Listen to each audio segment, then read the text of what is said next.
unlike Graham, Peggy Palmer has normal vision. No, she's not bad. She should be able to copy this star easily. I'll never get this star, I'm hopeless at this. But something odd is happening. One whole side of the star is missing. Peggy has a condition called visual neglect. Although her eyesight is fine, half of her visual world no longer seems to matter. 10 years ago, Peggy suffered a stroke in the parietal lobes of her brain. The parietal lobes are concerned mainly with creating a three-dimensional representation of the spatial layout of the world, allowing a person to walk around, to navigate, to avoid bumping into things. When the right parietal is damaged, the patient is unable to deal with the left side of the world. This condition has fascinated neurologists for more than a century because it reveals not only how the brain shapes the way we perceive space in the present, it even determines the spatial look of our memories. This became apparent when Peggy was asked to draw a daisy from memory. Right. A daisy it shall be. For neuropsychologist Peter Halligan, Peggy's drawings reveal exactly what's gone wrong. It's like a radar system, whereby the actual radar system on the left-hand side is no longer working well. If someone comes in on my left-hand side now, or I hear a sound, my eyes will immediately move to the left-hand side. That makes me, for evolutionary purposes, very aware of my environment. Because if I wasn't aware of those things, I'd have accidents. I'd get hurt, or I might get eaten by wild animals and whatever. Now, in Peggy's case, she will not attend to those things that we would normally be aware of.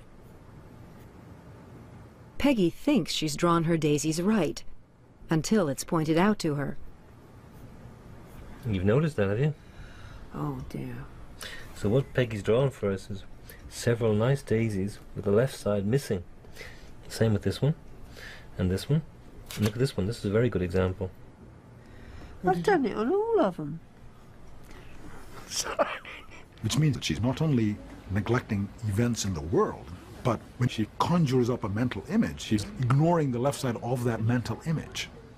Well, I thought I was going all the way round, you see. And this shows you that this is not simply a sensory problem, but a problem of consciousness. I don't know. It's because I was so concentrating on that side. It takes everything away, you see. It's this attention, really. It's taken away. There must be two attentions somewhere in your body. That one side's taking the other one away. I can't make it out at all. Very odd.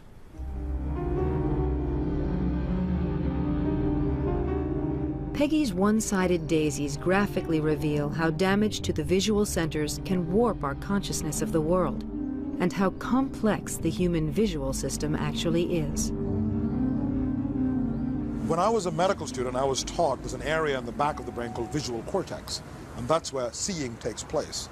But since then we have learned, in fact, there's not just one, there are 30 areas in the brain concerned just with seeing. For Ramachandran, a walk through this Southern California mall shows exactly what these visual areas have evolved for. And maybe these different areas are specialized for different aspects of vision. One area for seeing colors, another area for seeing movement, for form and shape, relative distance and depth.